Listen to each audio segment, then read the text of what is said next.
Well, hello there, Mrs. Elk Camp. How are we doing today? Good, how are you? I'm doing great today. Good. Yeah. Enjoyed our time the other day. Looking forward to this one as well. And hope everyone's having a great Memorial Day.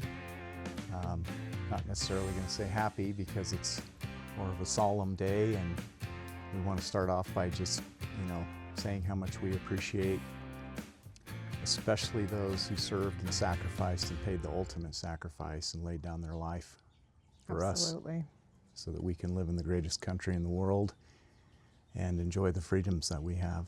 Yep. Super appreciative of that. So rather than waiting to the end to do our verse, I think we'll start with it. It's John 15:13, and it says, "Greater love hath no man than this, than he lay down his life for his friends." And It's apropos for today, isn't absolutely. Yeah, not only reminds me of Jesus and how he laid down his life for us at the cross so that we could have eternal life just by trusting and believing on him for salvation, but also for, again, for those service members who laid down their life it? Absolutely. for us. So we greatly appreciate it, and we really appreciate the families who sacrificed as well. So Thank with you. that said, that most important thing said, we told a lot of stories We last did, time. huh? We're going to tell a few more this time, but I want this podcast to be a lot about teaching also. Not that I necessarily know a lot, Yes, but you do. I think by making a lot of mistakes out there, you learn over decades. And so, I want this to be not just fun and storytelling, but also informal and teaching. And I also hope it can inspire people, to chase their dreams Yeah. like we have, and, been blessed to have things work out how they have. And then also, just to get closer to the Lord, to have it mean something. And like we just did, gave that scripture verse. So with that, we're going to get right into it today, and we're going to see if we can give Mrs. Elk Camp a live, on-camera elk calling lesson. Yeah, so I have a confession. After 30 plus years of living with this goat, I have never learned to elk call. But I always say, through osmosis, I must be really, really good at it for as much as I've heard it over the last 30 some odd years. So we're going to put that to the test today and see if I can make any good sounds. Yeah, basically we just want to see if we can get you started making sounds, because as we talked about last time, that was my biggest struggle, was just getting a sound out of a call and getting that starting point. And once I was able to do that, I won't say it progressed extremely quickly, but once I had a base and a starting point for making sounds, then it was much easier for me. By listening to real elk really is how I made improvements. So, well, and I think before we start that, I think we need to talk about like how you became the goat of calling. And what is, Jay Scott sent you a text. I have to share this. I don't know, maybe 6 months ago or something. Send it to you. Sent it to you. Yeah, that's right. And it said, tell Barb that she wakes up every morning to the greatest elk caller in the world. Or somebody who's the greatest at what he at does. what he does, yes. And I'm like, okay. Thanks, Jay. I really appreciated that. Yeah, but it's true. Yeah. Steve takes it very serious, and it all began really with Primos, which we talked about last time, right? So yeah, after, I went on a couple of the hunts with the Primos guys, Will would send me calls and want my opinion on them. He would send me lots of mouth diaphragms, some of the blue reeds for the Terminator, and I really appreciated that. I like to think that over the years that I really developed an ear for elk tone and what a call should sound like. And so he started doing that. I was giving him feedback, and then ultimately I was with Primos for 12 years. It was great. I still have the utmost love and respect for Will and a lot of the other guys. And along the way, I met met Corey Jacobson and actually shared a camp with him one time when I had a tag in Arizona. He came and stayed in camp with us, and it was a great time. I got a nice bull, and through that friendship that developed, Corey actually introduced me to his dad, Rocky, and I met Rocky at a show for the first time, and we talked about calls, and ultimately we started working together on elk calls in 2010 is when that started. Okay. And so, yeah, I've been doing a signature line of elk calls with now Rocky Mountain hunting calls for, gosh, how long's that been? 16 years? Yeah. Yeah. Yeah. And through Yeah. that time, you've developed quite a few of your own. I mean, they're really good about allowing you to develop your own calls, right? Right. And the things that you like. Yeah, exactly. So So yeah, kind of- we have mouth reeds, we have a bugle tube, we have 3 open reed cow calls. I want to say we have six different mouth reeds. Yeah, And quite then a that few through the years. rogue bugle tube, which I don't think I'm biased at all in saying that I absolutely love it. It's just got great tone. And we'll get to that in another podcast when we get to bugling. But without any further ado, let's see if I can get you started on elk calling.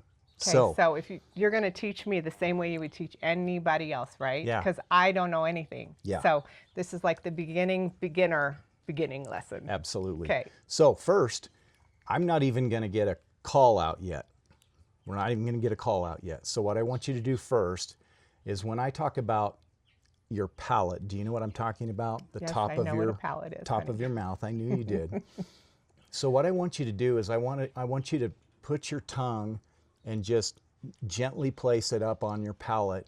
And I like to use more of the forward frontal part of my tongue. Some people teach using the middle part of your tongue, but I learned kind of Wayne Carlton's technique, and he uses more of the front of his tongue, and it works really well for me. So whatever's more comfortable for you, and again, guys, I'm not saying there's a right or wrong way, whatever feels best to you.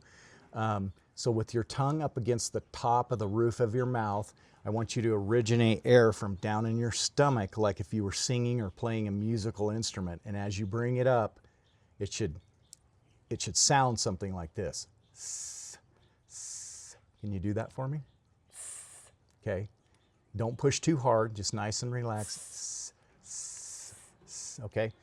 Now I want you to know, guys, we're not saying anything. That's just the sound of the air that we're bringing up, that's escaping out around our tongue into our mouth. So again, you're not saying EI or EO, you're just bringing air up from down here, and as it comes up to the top of your palate, it makes that hissing snake sound, if you will.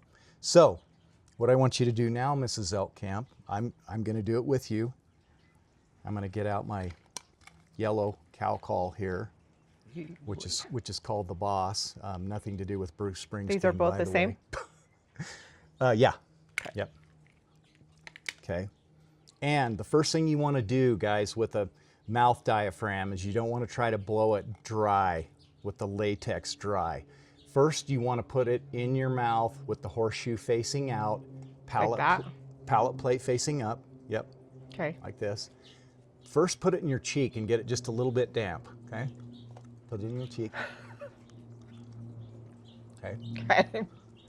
Once you've got it a little damp, move it up into the top of your palate, behind your front teeth, but like level in the top of your mouth. Put your tongue, the front of your tongue, like I talked about, on the latex reed. Wait, so this latex reed, does it touch your teeth or does it go in the middle of your mouth?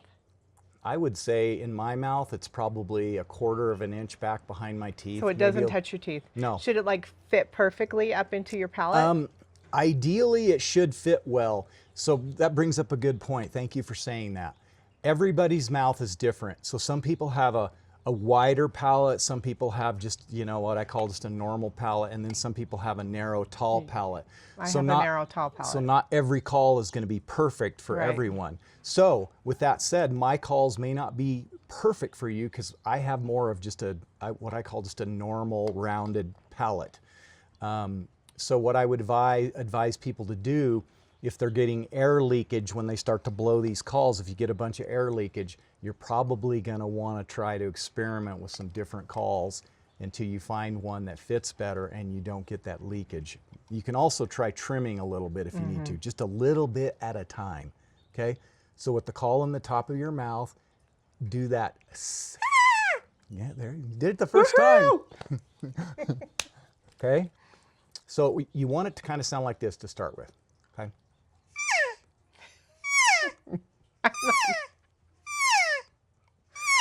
Do you have to make your mouth look like that too? Does it look ridiculous?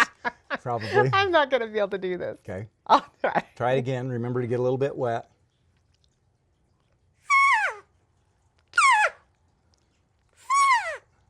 Okay. One thing I don't do, I don't clench my teeth together. I don't open my mouth real wide. I know my buddy Jay does that, and he sounds phenomenal that way, and some people sound great that way. For me, I don't grip my teeth. It's kind of in the middle like this. So I go from, you know, to.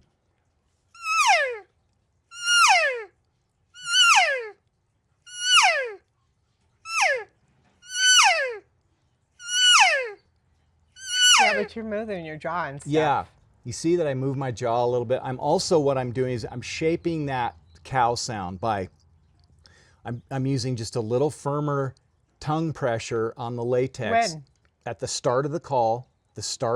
I have a little firmer tongue pressure. So before you make the noise, you have your tongue on that? Yeah. Like touching it?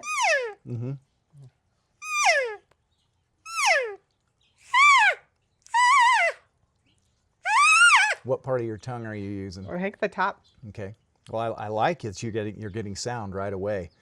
And then exactly how you're doing it, I'm starting with a little firmer tongue pressure, and then I'm just dropping it off slightly to get that kind of sliding higher to lower. So at the beginning you start with your tongue firm, and then once you start making a noise, then you drop pressure off to make it go high, low? Yeah.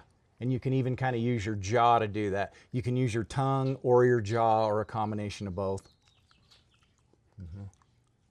So, and I have to get it wet every time. So start with.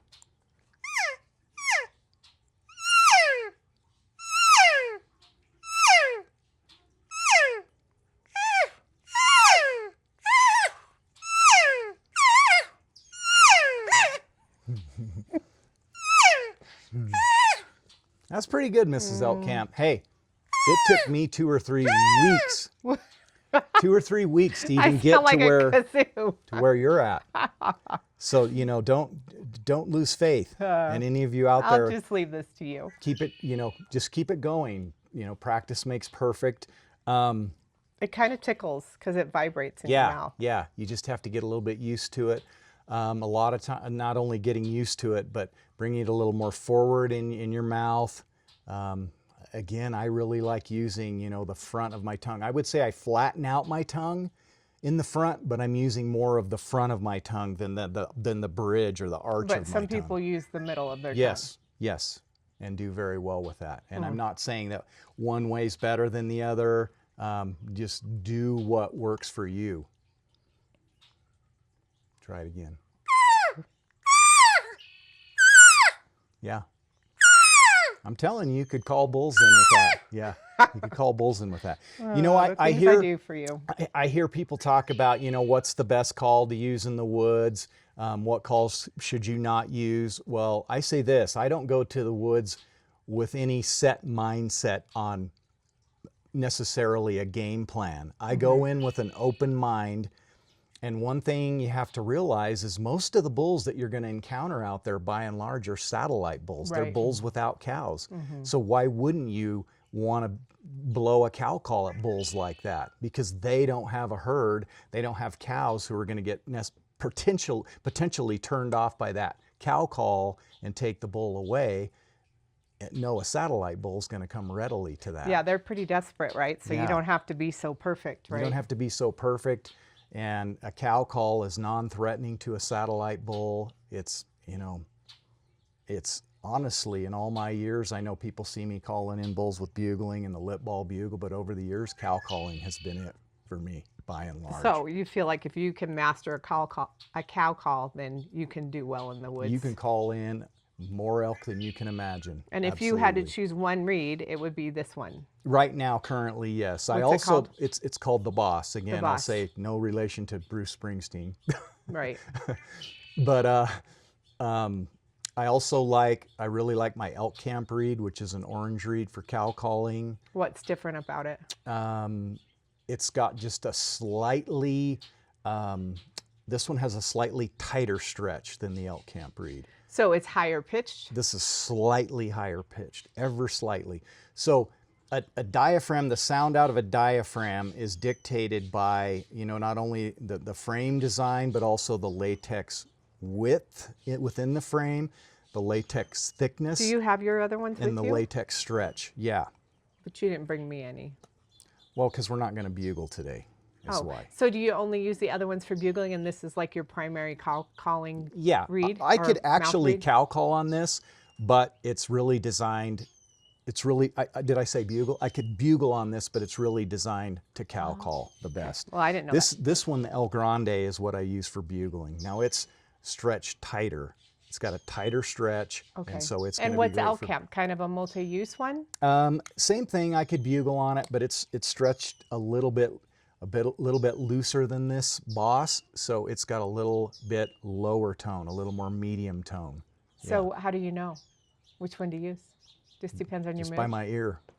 By your ear? Yeah, yeah. By what the other cows sound like? What do you Somewhat, mean by your ear? but I always have, and I know guys that call a lot, I always have some sweetie pie calls, if you know what I mean. Like I have them broke in. These calls break in quickly, but I have them broke in, warmed up, so to speak, and they are in the sweet spot. And so I call. Oh, I know, because if I ever move your cow calls, I'm in big trouble. Yeah, exactly.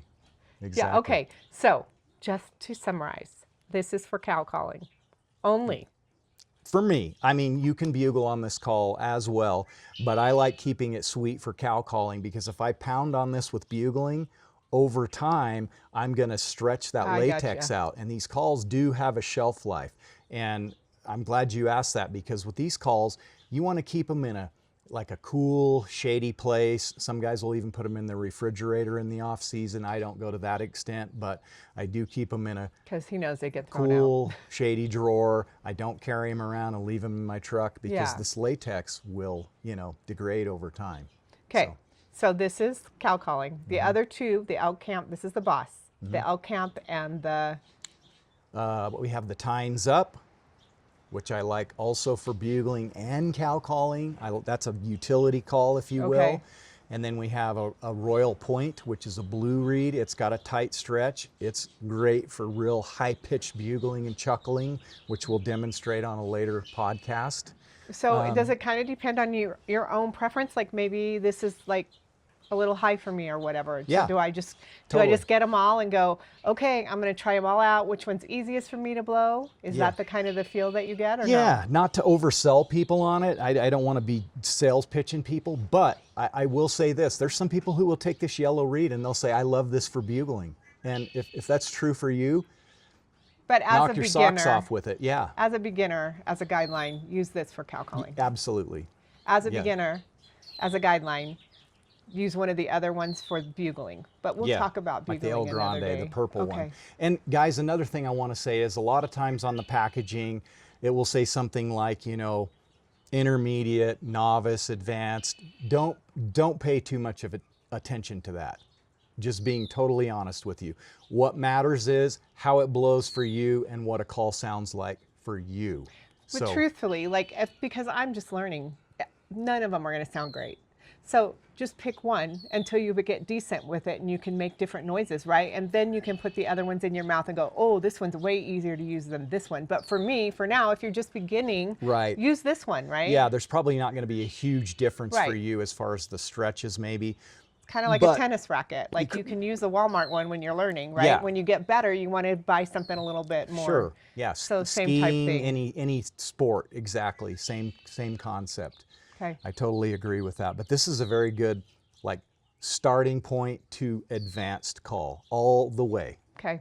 Yeah. So this compared to, like, we'll talk about the bite and blows, right? But you feel like if you're going to call in the woods, you should master this no matter what. Yeah, especially as a bow hunter, because with this, your hands are free. That's what I was going to say. I really like open reed calls. They sound very unique and in a good way. They have a real three-dimensional nasal tone to them that most people can't match with a mouth reed, but you don't have your hands free when you're blowing one of these. And that brings up, I'm gonna take a little sidetrack real quick and tell our viewers about my very first archery elk hunt and using a mouth reed. So what mouth reed did you use? I was using actually a Primo's white ivory plate is the name of it. And I'll never forget, it was in Southwest Colorado. It was in early September. And I'll never forget, it was my first day to bow hunt elk. No joke, first day. So I drive out there in the dark. I cross the Dolores River in the dark. I'm not kidding, honey. The water is up at least mid and it's cold, to high thigh. It's not only cold, but it's a pretty good current, you know. Pretty dangerous. I would not do that now. But when I was younger, you were by yourself though. Yeah, I was by myself, and yeah, so I started off the morning by getting real good and wet. I started hiking up the hill. When I got far enough up the hillside, and it was steep, and it was aspen and spruce country mostly, I got far enough away from the river that I could hear, and I thought, you know what, I'm gonna do what my heroes that I've been watching, you know, Will Primos, Wayne Carlton. So I pull out my ivory plate, stick it in my mouth just like we've been talking about, and I probably blow 1 or 2 cow calls on it just like we've been doing. And to my surprise, a bull erupts up on the hillside above me, probably 150 to 175 yards away, I would say. And so I even though it was my first day archery hunting elk, I knew to cut the distance down. So I hike forward maybe another 75 yards or so, get set up by an aspen tree, knock an arrow, and I blow a couple more calls, but I turn my head and blow it back down the hill behind me to try to throw off that bull's depth perception. And sure enough, he bugles again, and I can tell he's on the way. Next thing I know, he's right there in front of me. That's so in cool. Archery range. Yeah. And That's the first time you really used the call? Yeah, and I'd called elk in before for my hunters at Red Mesa. I had guided and called elk in. But you hadn't done it for yourself? For myself, no. So the bull's coming in, he's a little distracted when his head goes behind some trees. I get back to full draw, and I can still remember to this day thinking, are you kidding me? This is too easy. Yeah, I'm at full draw on this dude, you know? So yeah, he steps out at 30 yards. I blow just a light little cow call. He stops. I settle the 30-yard pin and just crush him. But he stood there like he hadn't even been hit. He was so enamored by the call, he didn't even realize what happened. And that's when you figured out the power of your calling. Yeah, it was a total pass through. So he's standing there, and I'm like, if he's standing there, I'm gonna shoot him again. So I just kind of leaned in back behind the tree, got another arrow out, put it on the rest. I cow called a couple times as I'm doing this. He's just standing there looking. That's crazy. I draw back real easy, again, cow calling a couple more times, and shoot him again. And he stumbles and falls down on the hillside right in front of me. No tracking job at all. That's nice. And I literally did say, wow, that was easy. I should have done this, started this a long time ago. I think we called that blackbird in. Yeah, the red-winged blackbird. So yeah, guys, if you're hearing birds, and yeah, my wife loves the birds, and so we got a little ambiance going on here. But yeah, that was another huge defining moment in my life. I want to say that was, if I'm guessing, I'm going to say it was 1996 when that happened. Yeah. It's like the very same year that I reached out to Will and the whole thing started. Wow. So you got the bug. that gave me the bug. calling bug. Yeah. Yeah. Yeah, I mean, that drive home after I shot that elk. Who helped you get My that? dad. Your dad? Yep. We Aw. took horses up there, me Your and my favorite. dad and a friend of mine, Dave Swinson. We went up and, Oh, Dave. yep, got that bull. You know, I had gutted him and everything and prepped him, but we put the quarters on the horses and took him down the hill, found a lower spot than I crossed in the river that wasn't as That's deep. good. Your dad probably knew that. huh? Exactly. And yeah, got that elk home. That's and awesome. Man, amazing feeling though. So yeah, guys, if you've never experienced archery elk hunting like that, I'm telling you, there's nothing like it. Yeah, Yeah. it's incredible. I'm excited to get to do that this year. Yeah. So Mrs. Elk Camp, we We haven't gotten tried draw last year. results yet. We haven't? But, no, not yet Oh. for Colorado, but we're pretty certain you'll have a tag again. Yeah, the tough part for us is, you know, with my guiding schedule, you know, you and I, if you have a tag, we're only going to get a hunt for 4 or 5 days, and it's know. the first 4 or 5 days, and where we're hunting is It's lower hot. elevation. It's hot and dry. Elk typically aren't super vocal, although we had a pretty good evening last Yeah, year. That it's one fun. evening. It definitely gave me the bug. Yeah, It's cool to see and hear all the different sounds. yeah, You know. totally.